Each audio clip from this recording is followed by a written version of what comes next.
Holy Gospel according to Luke. Glory to you, O Lord. Someone in the crowd said to Jesus, "Teacher, tell my brother to divide the family inheritance with me." But Jesus said to him, "Friend, who set me to be a judge or arbitrator over you?" And Jesus said to them, "Take care. Be on your guard against all kinds of greed, for one's life does not consist in the abundance of possessions." Then he told them a parable. The land of a rich man produced abundantly, and he thought to himself, "What should I do? For I have no place to store my crops." Then he said, "I will do this. I will pull down my barns and build larger ones, and there I will store all my grain and my goods. And I will say to my soul, 'Soul, you have ample goods laid up for many years. Relax, eat, drink, be merry.' But God said to him, 'You fool, this very night your life is being demanded of you. And the things you have prepared, whose will they be?' So it is with those who store up treasures for themselves, but are not rich toward God." The Gospel of the Lord. Praise to you, O Christ. You may be seated. In his book, Jacob the Baker, Gentle Wisdom for a Complicated World, Jewish poet, philosopher, scholar, and theologian Noah BenShea writes, "Either the key to a man's wallet is in his heart, or the key to a man's heart is in his wallet. So unless you express your charity, you are locked inside your greed." Did you hear that? Unless you express your charity, unless you live generously by giving of what you have to others, you are locked inside, you are imprisoned in your greed. Wow. I think Jesus would have liked what BenShea has to say, because Jesus also has something to say about greed. Today we hear Jesus tell us, take care. Be on your guard against all kinds of greed. Today Jesus takes us to a place where most of us really do not want to go, as he draws us into a conversation about money. And quite frankly, talking about money makes us uncomfortable as individuals, uncomfortable within the context of our faith communities, and it causes us great anxiety. Many of us learn from a very early age that conversations about money are taboo. Avoiding such a conversation is one of those unspoken rules in our culture.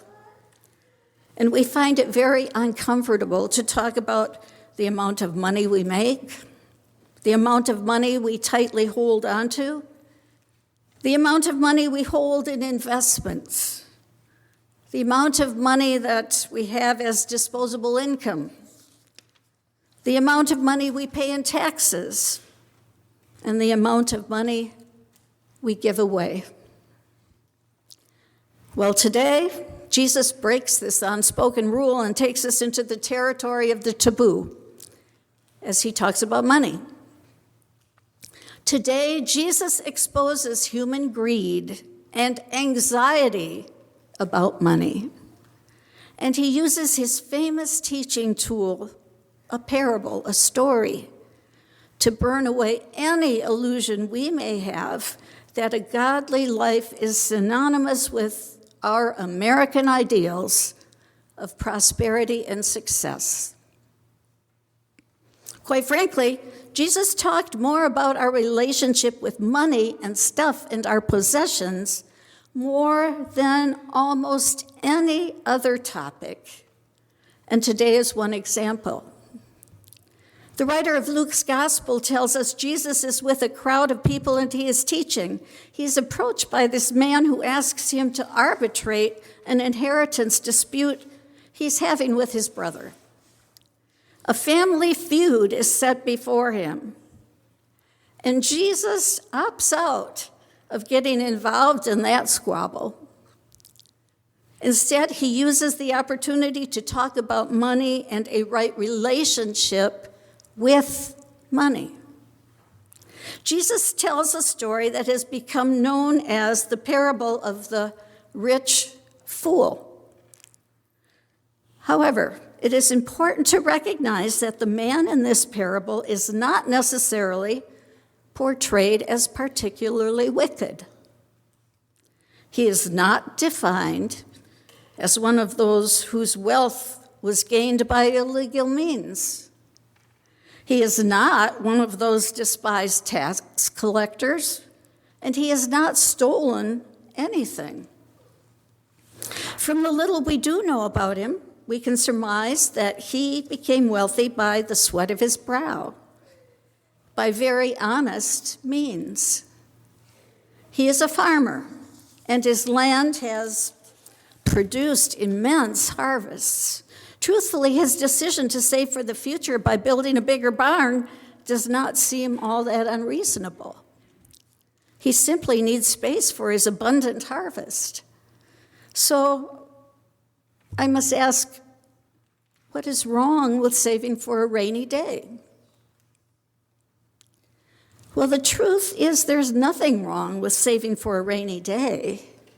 The rich fool's foolishness is not necessarily about his plan to build a bigger barn. His foolishness has everything to do with his heart. His foolishness is all about the relationship he has with his money and his possessions. Did you happen to notice, this is fascinating, did you happen to notice the dialogue this man is having with himself? If we take a deeper look at the inner conversation going on within this man, it is really enlightening. He says, "What should I do? For I have no place to store my crops. I will do this. I will pull down my barns and build larger ones, and there I will store all my grain and my goods. And I will say to my soul, 'Soul, you have ample goods laid up for many years. Relax, eat, drink, be merry.'" Did you notice the hubris, the focus on self, the attention and emphasis on the me, the importance of the I? As Episcopalian priest Aniel Scarborough points out, in this short internal dialogue, consisting of approximately only 60 words, the man uses 11 references to himself with the personal pronouns of I and my. And if we add to this the words that reference soul and you, which is him, as part of that inner dialogue about himself, then we have 22% of the words in this short passage talking about, well, me. Yes, it is all about him. Everything revolves around him. You see, the rich fool's foolishness has everything to do with his heart. Here we get a glimpse of the man's spiritual illness. And as my colleague says, this man is all about the unholy trinity of me, myself, and I. There are no references at all to others, not to family, friends, or those in need, and certainly no references to God. He is under the mistaken belief that all this wealth is his. It is his possession. It is in his control, and he lives with the delusion that he alone produced this wealth. This man has much money, but the key to his heart is in his wallet, and his heart is spiritually, morally, and ethically bankrupt. Well, that is not the end of the story. His narcissistic perspective is not the only delusion. The other delusion that truly distorts this man's relationship with his wealth is brought to light when God addresses him. God says, "You fool, this very night your life is being demanded of you, and the things you have prepared, whose will they be?" Oh my.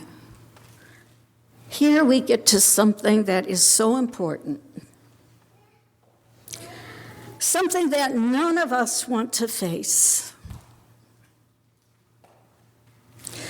Here we get to the heart of what is truly real about life, and that is the stark reality of death. It is here where the truth is revealed. You see, when we face this ultimate reality, we soon discover that no amount of wealth or possessions can save us from our own finitude. This man will die. We will die. And you know what? Death is the great equalizer, because when we die, our net worth in dollars is really zero. And nothing, no matter how hard we try, can prevent our death. With death, we discover all that we have, all that we own, all our striving to make it to the top. All of these are temporal, and none of these things are of ultimate worth. None of these things will save us. Theologian David Schlafer, when talking about today's gospel reading and our relationship as a community of faith with money, shares these words of wisdom. Money serves as a kind of thermostat for issues of anxiety and control within our congregations. As the work of Edwin Friedman and Peter Steinke on family systems illustrates, money matters often reveal the true heart of a church organization, as well as of our individual households. Money is always about more than money. Our spending, our saving, and our general attitude toward material wealth are all invested with emotions and memories. A capacity to trust in God can deepen only when other matters lessen their grip in our lives. Today's gospel reading sets that reality before us in the starkest terms. Our money and possessions are not going to save us. Yet while we know this with our heads, our hearts have a difficult time believing this. Our anxiety over money issues controls us and determines our actions and the way we live as stewards of all that we have been given. We are anxious about our jobs, about retirement, our retirement and the way the bipolar stock market affects our 401ks and our endowment funds, about putting our kids through school, about paying all our bills, about inflation, and so much more. As we look at our anxieties regarding money, do you see how they are all focused on the self? This internal focus on self becomes one in which the key to our hearts is in our wallets, and we become imprisoned in our anxieties and our greed. As Christians, we are called to shift our attention and emphasis away from the small, vain, egocentric self and focus outward by living into a radical trust in God. When that happens, we view wealth very differently. In fact, we begin to see that our money and possessions are not really ours at all. They all belong to God. All that we have and all that we are comes from God and really is only on loan. God invites us into a life that is greater than our anxious fear over things that have no ultimate worth. God invites us into a deeper relationship with God's very self and with each other. God invites us into the eternal economy of God's grace, mercy, and love. The immeasurable love that we see exhibited in the self-emptying life, death, and resurrection of Jesus Christ. In Jesus, we see the very heart of God, and that is where we find the ultimate and lasting treasure.